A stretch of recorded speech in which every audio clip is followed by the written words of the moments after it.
Hello everyone, high, আমি রিমি। আমাদের চান্ডুলি গ্রামের সৌন্দর্য প্রকৃতি তোমাদের সামনে তুলে ধরলাম। গ্রাম বাংলার প্রাণ। গ্রাম মানে সবুজে ঘেরা শান্ত পরিবেশ, নির্মল বাতাস আর প্রকৃতির অপরূপ সৌন্দর্য। ভোরের পাখির ডাক, শিশির ভেজা ঘাস, সবুজ ধান ক্ষেত, নদী, খাল আর গাছপালায় ঘেরা পথ যেন মনকে প্রশান্ত করে তোলে। গ্রামের মানুষ সহজ সরল, পরিশ্রমী এবং অতিথি আপ্যায়ন। তারা একে অপরের সুখ দুঃখে পাশে দাঁড়ায়। শহরের কোলাহল থেকে দূরে গ্রামের জীবন শান্ত, স্বাভাবিক ও আনন্দময়। বাংলার সংস্কৃতি, ঐতিহ্য এবং কৃষিভিত্তিক জীবনধারা গ্রামের মধ্যে সবচেয়ে বেশি ফুটে ওঠে। তাই বলা হয়, গ্রাম বাজলে দেশ বাজবে। প্রকৃতির সান্নিধ্য, সুন্দর ও নির্মল জীবন উপভোগ করতে চাইলে গ্রামের বিকল্প নেই।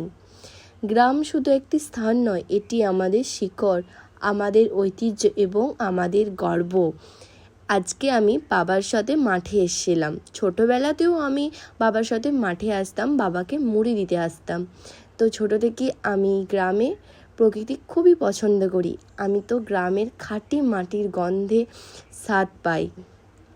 তো আজকে আমি বাবার সঙ্গে এসেছি মাঠে। আমার বাবা প্রচুর পরিশ্রম করে, সেই ভোর 3টের সময় ওঠে, আবার সেই 7টা পর্যন্ত বাবা সারাদিন মাঠে থাকে। হ্যাঁ, আমাদের জমি জায়গা নেই, লোকের জমিতে আমার বাবা চাষ করে। তাদের চাষ মানে মুনিশ হিসাবে কাজ করে, কারণ আমাদের নিজেদের জমি জায়গা বলতে কিছুই নেই। বাবার তো আস্তে আস্তে বয়স বাড়ছে। আমার বাবা অনেক ছোট থেকেই পরিশ্রম করে। আজকে আমি তোমাদেরকে দেখাবো আমাদের গ্রামের পুকুর এবং চারিপাশটা কতটা সুন্দর, তাই না? দেখো, এত সুন্দর গ্রামের শান্ত হাওয়া, একদম মন শান্ত করে দেয়। মাঠে এখন প্রচুর জল, কারণ ধান রোয়া হচ্ছে, তো তার জন্য ধানের ক্ষেতগুলো এতটা সুন্দর লাগছে কি বলবো। বর্ষার সময় চারিপাশটা একদম অপরন্ত সুন্দর লাগে। চারিদিকে শুধু সবুজ ম করছে। আমাদের গ্রাম আমার কাছে পৃথিবীর সবচেয়ে সুন্দর জায়গা। চারিদিকে সবুজ মাঠ, নারকেল ও তালগাছ, নদীর কলকল ধ্বনি আর পাখির কুজন গ্রামের সৌন্দর্যকে আরও বাড়িয়ে তোলে।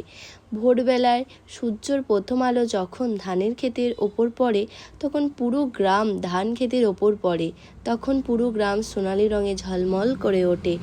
সন্ধ্যের শীতল বাতাস, মসজিদের আওয়াজ, মন্দিরের ঘণ্টা ধ্বনি এবং মানুষের আন্তরিকতা এক অনন্য পরিবেশ সৃষ্টি করে। চলো, থ্যাংক ইউ এভরিওয়ান।